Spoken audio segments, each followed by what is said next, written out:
What can a too agreeable young woman do to be more disagreeable and assertive if that isn't how she is temperamentally inclined?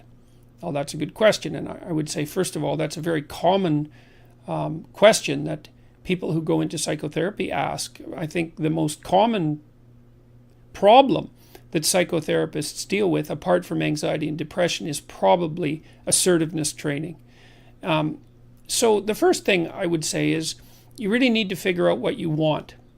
And I would recommend doing the self-authoring program, the future authoring program in particular, because if you want to stand up for yourself, you have to have your goals and your vision well laid out and well defined, and then you have to have a strategy that is matched to those goals, so that you know what you want, so that you know when you're not getting it.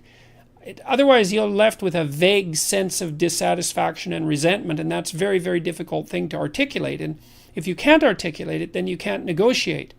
If you know what you want and you know why, then you can make a case for yourself. Okay, so let's assume now that you've laid out a vision and a counter vision, which the future authoring program also helps you do, so you know what kind of hell you want to avoid that you might drift into if you were too agreeable for the rest of your life. That would be a hell that consisted mostly of people taking advantage of you all the time and you feeling resentful and bitter about it. Not something I would recommend.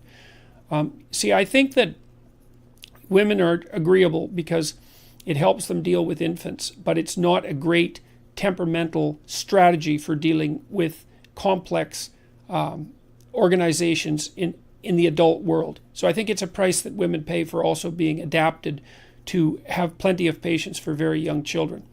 And then you have to overcome that to some degree to put yourself forward properly in more complex hierarchies of accomplishment. So I would say once you have your vision established, your vision for the future, and your counter vision, so you're afraid of what will happen if you don't stand up for yourself, then you need to consult your resentment. Because if you're resentful about something, as far as I can tell, there's generally only two reasons. One is you should grow the hell up and quit whining. So you got to find out first if you're just feeling sorry for yourself, and you can think that through, make a pro and con case, and you can talk to somebody that you care about that. I'm not assuming that that's the reason, but that's one potential reason. If you're not merely feeling sorry for yourself, then you probably have something to say and something that you need. And you need to figure out what that is, and then you have to develop a strategy to put that forward.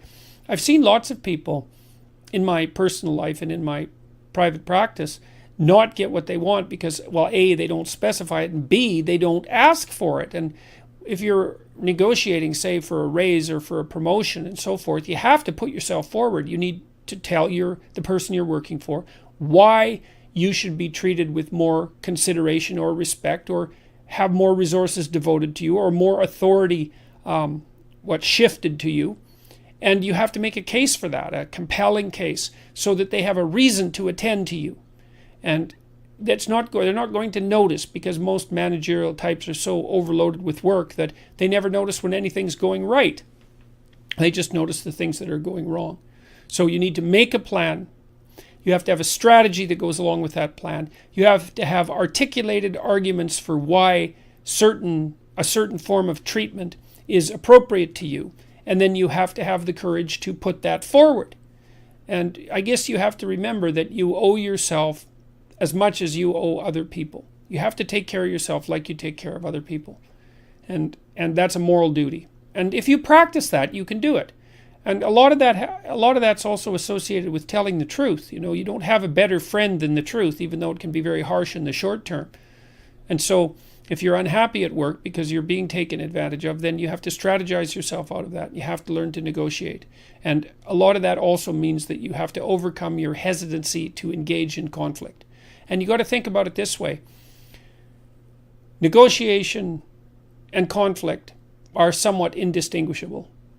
And it's easy moment to moment to avoid negotiation and conflict, but you pay a terrible price for it in the medium to long term. It's better to face the conflict forthrightly in the present and make peace for the medium to long term. And there's courage in that.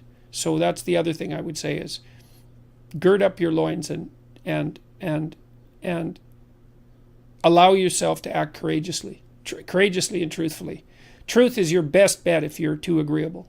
So, you also might find that you have a pretty good critical intelligence, but that you think it's mean, and so that you keep it hidden. Some of the smartest women I knew who were very, very agreeable had unbelievably good instincts with regards to figuring out what other people's motives were, but they were ashamed of their suspicions. And really what that meant was they ended up being ashamed of their critical intelligence because they were so agreeable. So it may be that the darker part of you, the shadow part of you, knows things that you could know if you were willing to admit that they were true. And so you have to give some credence to your darker element, I would say.